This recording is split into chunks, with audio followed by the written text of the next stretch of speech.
Salut à tous, c'est Julien. Aujourd'hui avec la Desert Sled, j'ai prévu une grosse balade au programme les gorges du Tarn et les gorges de la Jonte. Ça permet de relier notamment Florac à Meruès en passant par Quézac, Sainte-Énémie, les Vignes, la Malène, le Rosier. J'ai pas forcément dit toutes les villes dans le bon ordre.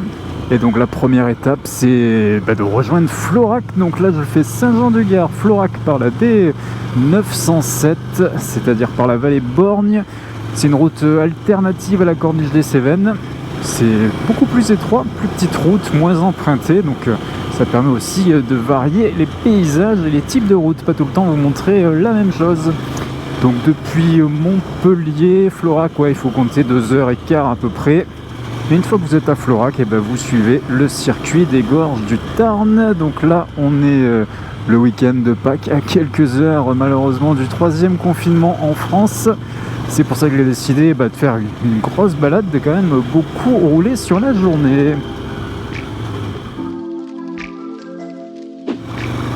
À ce genre de route, il faut faire attention à ne pas aller dans le décor. Il n'y a pas de rambarde pour vous protéger.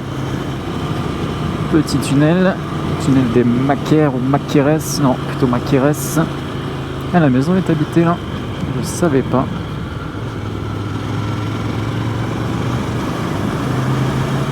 Et voilà pour le tunnel, ça c'est un coin sympa à l'été quand il fait vraiment chaud.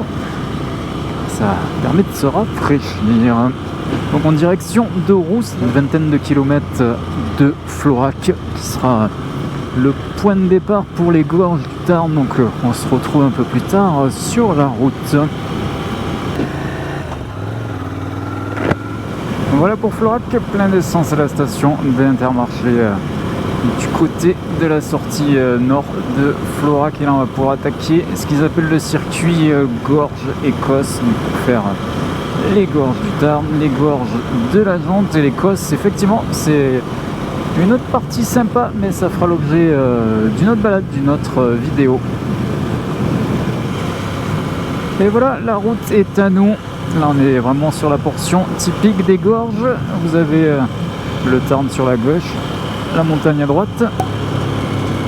Et pour l'instant, il n'y a personne. Et le souci de ces gorges du Tarn, c'est que l'accès aux berges est très compliqué. C'est soit des campings, soit des loueurs de canoës, soit c'est des terrains privés. En fait, il n'y a quasiment aucun accès pour aller à l'eau. Là, vous voyez sur la gauche, hop, vous avez un petit chemin, propriété privée. Bon, alors effectivement, à pied, vous pouvez le contourner, mais bon, normalement, c'est privé, donc vous n'avez pas le droit d'y aller. Et puis, dans tous les villages qu'on va traverser, oui, il y a des grands parkings pour pouvoir se garer, mais ensuite, il faut aller dans des restaurants, des bars. Donc là en cette période où tout est fermé, c'est assez compliqué. C'est un petit peu le lobby des commerçants. Il n'y a aucune installation, aucun espace pique-nique, table en bois, en pierre, alors que dans d'autres secteurs touristiques, oui, il y en a pas mal. Ici, gorge du Tarn, non, tout est verrouillé. Là vous voyez l'accès sur la gauche, c'est aussi un camping, un resto. Bref, les gorges du Tarn, c'est une route D907B de mémoire qui va relier la Lozère, un petit bout d'Aveyron. Ça aussi c'est typique là des gorges du Tarn, pas mal de petits tunnels là creusés dans la roche. Arrivé à Sainte-Énémie, c'est assez connu là dans les gorges du Tarn. Et je ne vois plus le panneau, le plus beau village de France. Ils ont peut-être quitté le label. Ah bah non, au moment où je le dis, voilà, c'est écrit.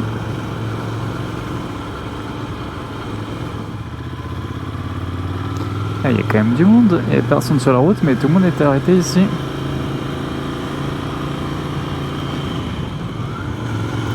Voilà, on continue.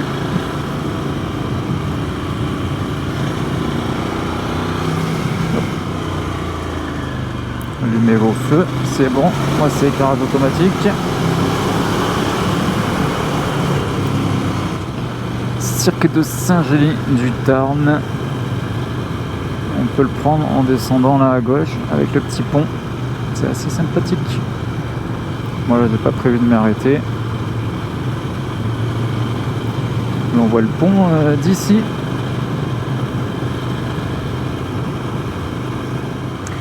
Haute-Rive, petit village en face. Je crois qu'ils n'ont pas d'accès routier, ils font tout à la barque.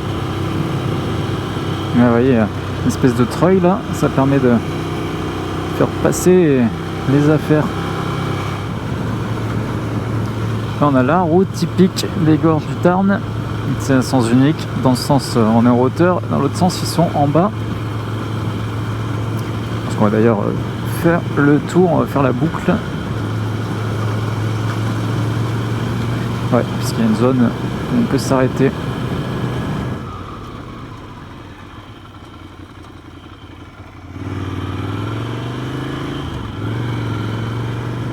Vous voyez la route, sens unique, dans le sens est-ouest c'est en haut, et dans le sens retour c'est en bas. Bon là on peut faire la boucle, donc je vais remonter et je vais la reprendre. Moi je fais direction l'Aveyron pour rejoindre ensuite les gorges de la Jonte.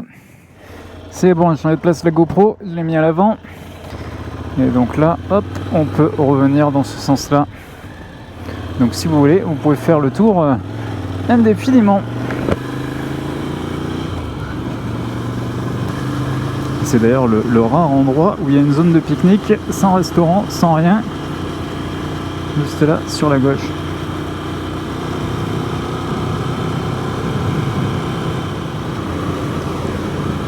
La partie gorge du Tarn, ça va se terminer.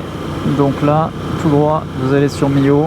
Et si vous tournez à gauche, vous remontez pour prendre les gorges de la Jonte.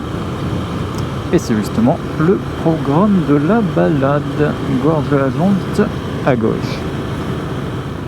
Hop.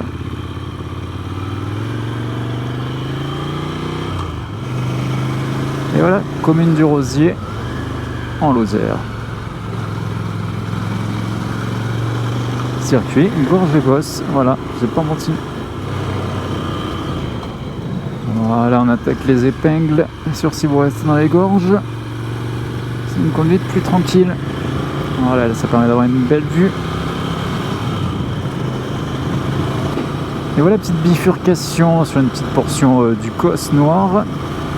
Ça permettait de prendre de l'altitude, d'éviter de faire que de la route le long de la vallée dans les gorges.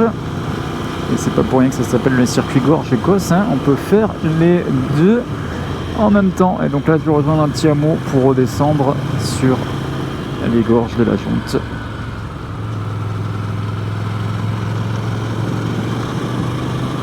Bon, je vous avoue, là je me suis un petit peu planté dans l'itinéraire. Finalement ça va m'amener sur mer Ouest directement en restant sur le Causse. Ils sont passés par les gorges de la Jonte, bon c'est pas grave, donc on va dire que la balade ça sera pas les gorges du Tarn et les gorges de la Jonte, mais les gorges du Tarn et le Causse Noir.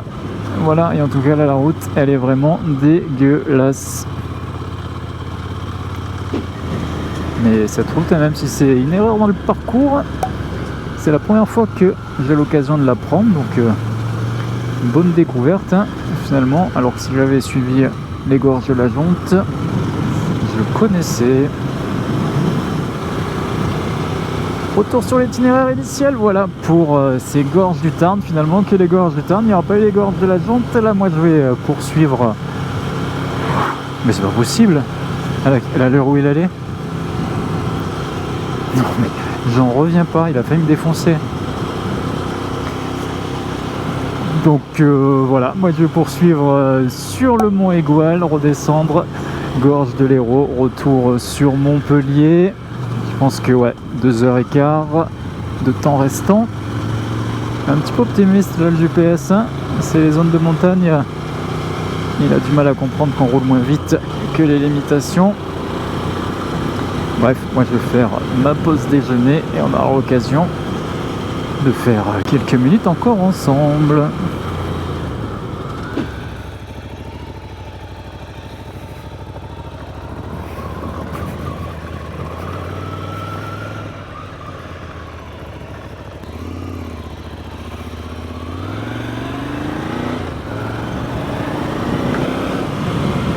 Retour dans le Gard, après une petite pause déjeuner. Maintenant j'ai trouvé le spot, limite gare Lozère, là autour de la Miéjole. Et ben il y a une superbe zone de pique-nique, pas mal de bancs. Et puis il y en a beaucoup, ils sont assez espacés. Donc c'est pas un souci pour ne pas avoir de proximité finalement avec les voisins. Superbe vue là, au nord du Mont Aigoual. Bon, comme on s'éloigne un petit peu de la thématique de la balade, ce qui était, il faut pas l'oublier, les gorges du Tarn. Je vais conclure la vidéo ici. J'espère que ça vous a plu, c'était Julien. N'oubliez pas, vous pouvez me retrouver sur tous les réseaux sociaux. YouTube, Instagram, Facebook, Twitter. Et le blog mesbalades.fr, notamment pour retrouver le GPX à télécharger de la balade. Voilà, à bientôt.